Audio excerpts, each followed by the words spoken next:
Hey there peeps, back with another Division video. So, today we're going to be going through a DPS build, and this is my twist on a DPS build. So, what I've opted for, I use this build in the raid, whether it be Dark Hours or an Iron Horse, and I find it works very, very well. The thing that I found with your normal crit hit chance and damage DPS builds, yes, you can get the numbers really high. However, in my experience, it seems to be that the NPCs, you're not hitting them as hard, you're not getting them to die as quick as I was liking. And yeah, I have got a good DPS build, just so you can see. So I've got my spot or vigilance build here, improvised gloves and holster, grapple knees, 2-piece providence, using the gift backpack for perfect vigilance. And obviously from there, the way that this is actually working out is that with me going for this armour and health damage build because of title update 12.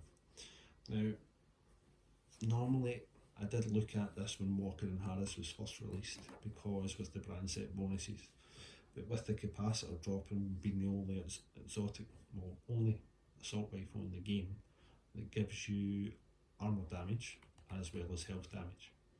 It's fantastic. So we're not really going to be utilising the talent because we have got no skill tiers, so we won't get that extra damage. We're not going to be doing any damage with skills, so the talent is pretty much obsolete. All that we are wanting from this gun is the armour damage and the health damage.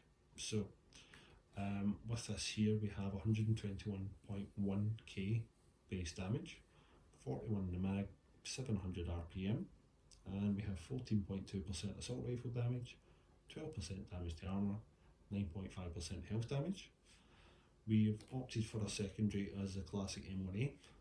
I can't get away from this rifle, I absolutely love it. It just works so well. I like the fire rate on it, I just think it's a great rifle to have in your arsenal, and most people do use it on the DPS build.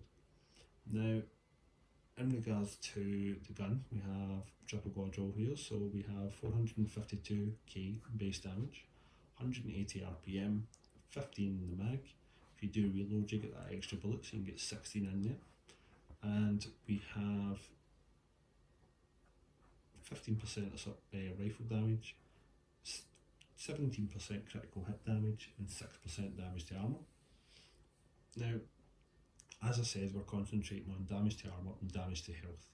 So the talent I've got on here is Ranger, amplifies weapon damage by 2% for every 5 meters you're away from your target.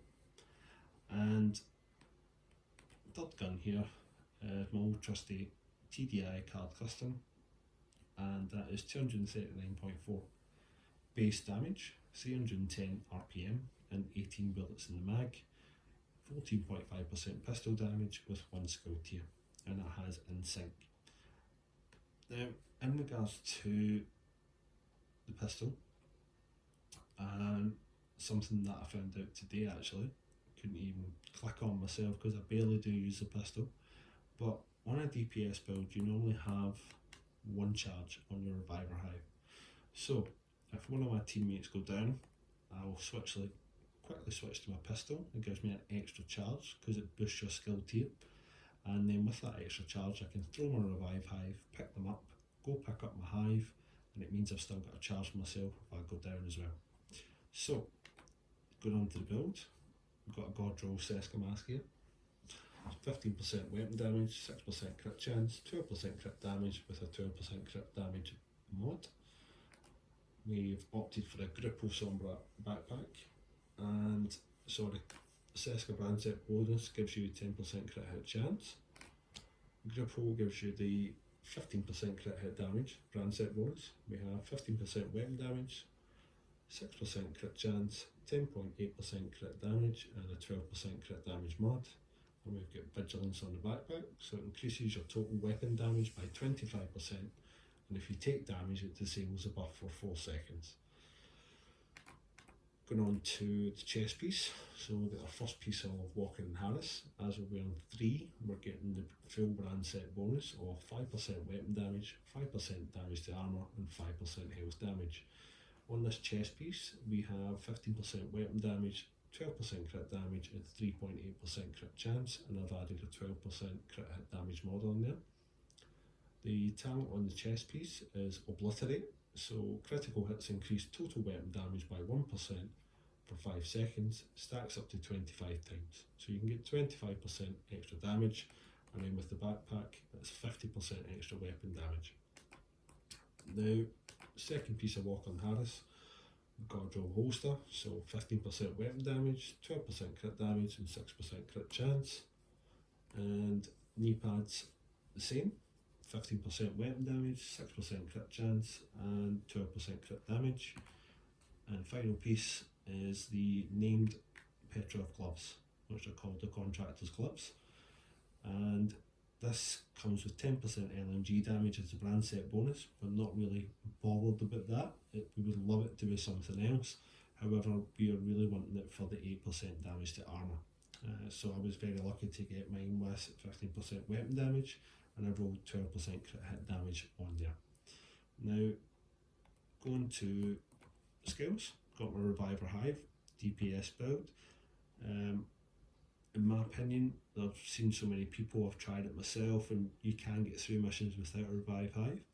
However, I think a Revive Hive, in this day and age, with how hard the NPCs hit, especially since the developers have decided to make the red and purple NPCs hit so much harder and take more yellows out of the game because of Markerblade's video that he put up, the protection from elites video, and he was standing in front of a chunga in Summit and just taking crazy damage, and it wasn't really doing anything to him at all. Otherwise, if it was normal and he didn't have that build on, then obviously he would be absolutely dead. But obviously from there, it was a fantastic video from Mark, and it just goes to show that the developers don't like it when someone decides to put out a video out there on how to beat the game and utilising the stats against it to make it as easy as possible.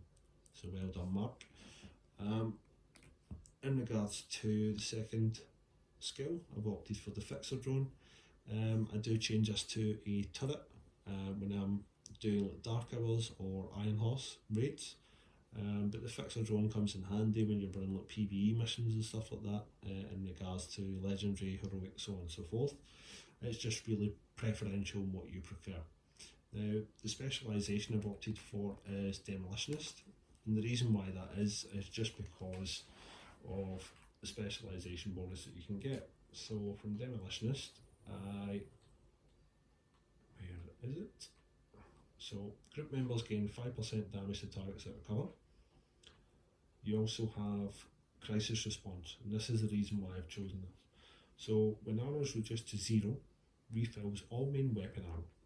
It's fantastic because you're going to go through so much bullets being a DPS person. You're not going to only fire 40, 50 bullets. You're going to go through hundreds of bullets, and with how hard and how much bullets that these NPCs can take before you kill them, I think that's a really good talent because you're constantly going to be popping out of cover, constantly going to be beaming people, and you are going to get focus from the NPCs, especially if you start to do a hell of a lot of damage, which you will do with this build. And also as well, on legendaries, as you know, on console, compared to PC, I see many YouTubers on PC and they put up videos of legendary solo and so on and so forth, and they're standing there with a DPS build and they don't get one drone, they don't get grenade spam, they don't get all the stuff that we get in console. Console game, in my opinion, is totally different compared to what they experience in PC. PC, it makes it look a very easy game. So, also from there we have Armour Kits repair 100% damage and boost weapon handling by 30% for 15 seconds. It's fantastic for a DPS build. So if I need to pop that med kit, at least I know that I'm going to be able to just use my gun like a laser. Now the capacitor is not hard to handle by any means, however, this does come in handy, and its weapon handling doesn't just count for how the weapon is, it's going to be your reload speed, your accuracy, your stability, and so on and so forth. It's the same with your skill efficiency, that counts like your skill damage, your skill haste, and so on and so forth as well. Now, back to the build here. We'll have a wee look at the stats.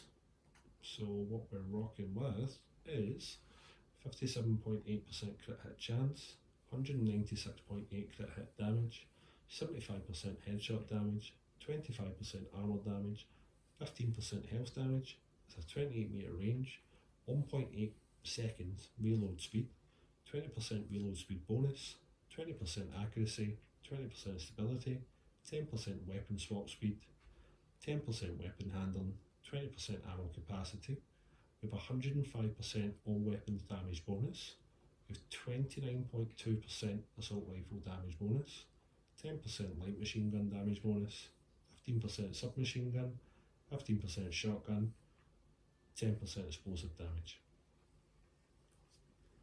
So, as you can see here, it's your standard DPS build. The burn resistances came from the specialisation talent. Not much skill haste, 10% on the build. And really, that's about it. Now, in regards to this build, originally I was running with the Hollow Man mask, and the reason why I was running with the Hollow Man mask is because it comes with 10% health damage. Now, as you can see, I know I haven't put a mod on there, however, as I've taken the Seska off, I'm losing crit chance, so I'd need to put a crit chance mod and I'd lose crit damage as well. But the bonus would be is if I can get a Hollow Man mask where I can roll the core attribute to 15% weapon damage instead of having that wee bit of armour on there that I have, then I would have 25% armour damage and 25% health damage. It's insane how fast you can shred NPCs by having armour and health damage on your build. Just having standard crit chance and crit damage, in my opinion, the way the NPCs are now, it's not feasible. You can defeat them, you can use it, it's not a bad way to run things at all, that's not what I'm saying. All I'm saying is that people should utilise their damage to armour and their damage to health and get the most out of their DPS that they possibly can. And now that we have this capacitor that's got the damage to armour and the health damage on the gun, it's fantastic. So even if I switch to my M1A, we are rocking 57.8 crit chance, 183.8 crit damage, 80% headshot, 90% armour damage, 5% health damage with a 60 meter range, 10% reload speed bonus, 2.7 seconds reload time, 10% accuracy and stability, and 20% ammo capacity with 105% all weapon damage bonus, 15% rifle damage, 15% assault rifle, 10% light machine gun, 15% SMG, 15% shotgun, and 10% explosive damage. Now, as you can see, with all these different damages and bonuses that we're getting, it leaves the build open to, if you wanted to use different guns, that you can. Now obviously from that, in my personal preference, this is my go-to DPS build. It's absolutely fantastic for shredding NPCs and so on and so forth. I'll just give you a wee quick look-see at it. And just make sure this is on heroic. Yeah. Put this to named NPC.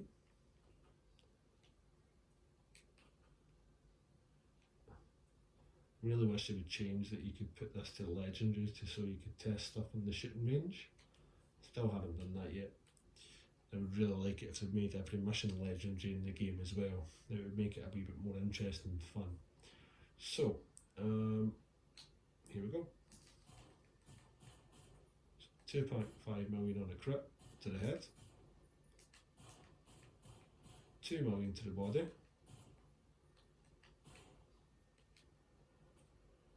That's with the M1A.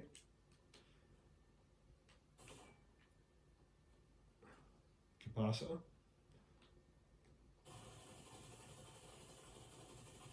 $660k crit there. That was on the health. On the armour, 673.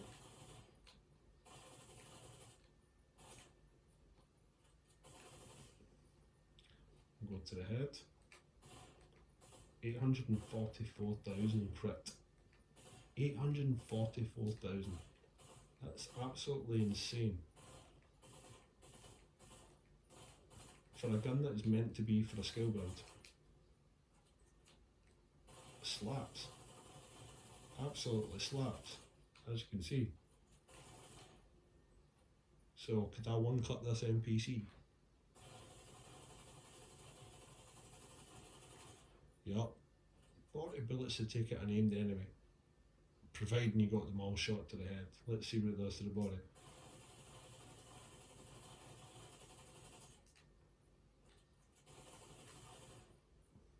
So 50 bullets.